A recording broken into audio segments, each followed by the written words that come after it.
In this video, I'm going to go over the rhythm exercise, and I'm not going to talk about downloading and saving the exercise file. That's covered in the balance exercise demo, so if you forgot how to download and save your file and organize your folders and so on, revisit the balance exercise demo video, because I'm not going to cover all that stuff. So anyway, here we are in the InDesign document, and so again, you'll type your full name here. You'll activate the type tool, type your name, etc. Make sure you're in screen mode preview, which I believe I am. View screen mode. Oops, I'm in view. Then I'm in screen mode normal. So let me go to preview, like it says here, and go to page 2 and follow the directions. Everything has to be solid black. Blah blah blah. There's a total of 7 pages. Read all that stuff. Again, I went in more detail in the balance exercise, so I'm not going to do that here. Okay, to navigate to page 2, you can just scroll with the wheel mouse up and down here. You can move the slider up and down. That's perfectly cool. Or you can open the Pages tab, which is what I prefer. And let's go to page 2. And I want to point out some important stuff. There's directions on each page, and it says using only vertical lines and rectangles create a sense of motion going from left to right. So that's the rule. So you can only use vertical lines and vertical rectangles, and the motion has to be going from left to right. Make sure you do that. So how are we going to do that with just verticals? Well, I'll show you one solution that's not very good and not very creative, but I want to show you that it can be done. So just like in the previous videos, activate the selection tool, and I'm going to activate, enable, or click on the rectangle. Now you can draw your own rectangle, your own line, but I just put this in here, just to get you started, to cut and paste it if you want to, but you can draw your own. So let's say, I'll just make my strategy is going to be, I'm going to go from thick to thin. And that should look like it's going from left to right. So let me copy this one. Let me copy it again. And let me copy it again. And then, let's see, what I'll do is I will squinch these down. Well, yeah, let me keep them in the center. And then I'll squish these down here, and then I'll squish this last one. Okay, so we have all verticals, which is the rule, and it's showing motion from left to right. But boy, that is really, really boring. Okay, this is not a good solution. Be more creative. Like, one thing you can do, within the rules here that I want to point out is you can use white objects to go across here to make a more dynamic composition. And let me add one more there. So, and again, this is like really boring, but it's following the rules, and it's going from left to right, but as creativity, the grade wouldn't be very high, right? Let me make a new rectangle, and I'll just draw it up here for now. A nice long thin rectangle, and I'm going to make a white fill with no stroke. We did this before. Going to the Properties tab, going to make the fill the color of the paper, and then I'm going to the stroke is 0 points.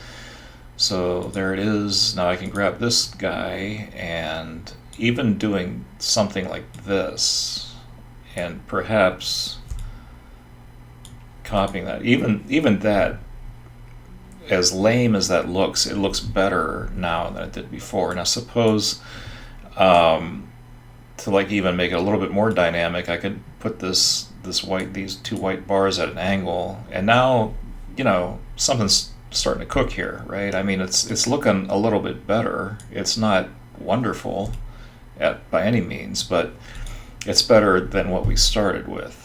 So you're allowed to do that, okay? And let me delete these, and let me try something else. Let me get the Ellipse Tool, and I'll just make a big ellipse across this whole thingy here, like that, and let me move it down. I don't know if this is going to work or not. Well, who knows? What I'm thinking is I could make the stroke white. So let me, here's my ellipse. There's no fill to it, so come over here and take a look. So we got a black stroke on it. Let me double click on this and make it a white stroke instead. And then we get this kind of nice arc there. And if I want to really make it more dramatic, I could copy that, and make something like that.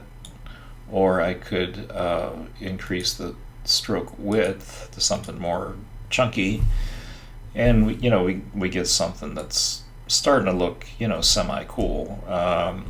Let me copy these again just to see what happens. Who knows? That looks really terrible. I'm just kind of like improvising here. Actually, there's something interesting going on here that could work, like these contrary lines. Might be kind of interesting, actually. Something like that. I mean, there's definitely a sense of movement going on there. Okay, but this is a lousy composition. Look at all this blank space here. This is not a balanced composition. So this isn't a good solution, but I just wanted to show you like different things you can do. Okay, so let's go to the next page, and this says, using only horizontal lines and rectangles, create a sense of motion going from left to right. So again, you can only use horizontal lines and motions. You can overlay it with white stuff, you can overlay it with white circles, you can do all kinds of stuff, but it has to go from left to right. To the next one, we're at page 4 here.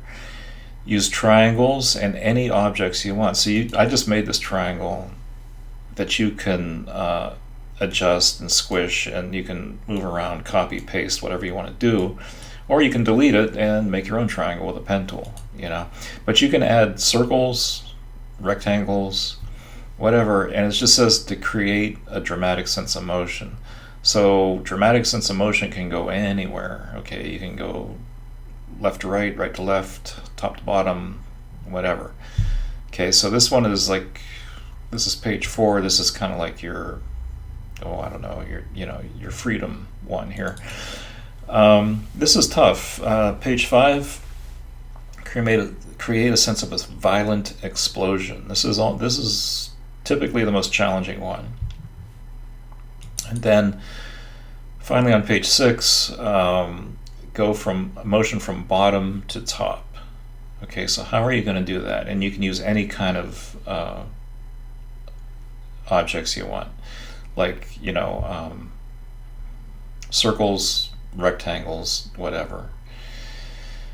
Okay, then when you get to page 7, same thing as in the balance exercise. Save it as rhythm your name. You should, while you're working on this, it should have been saved in its own folder in a known location. Don't work on an untitled document.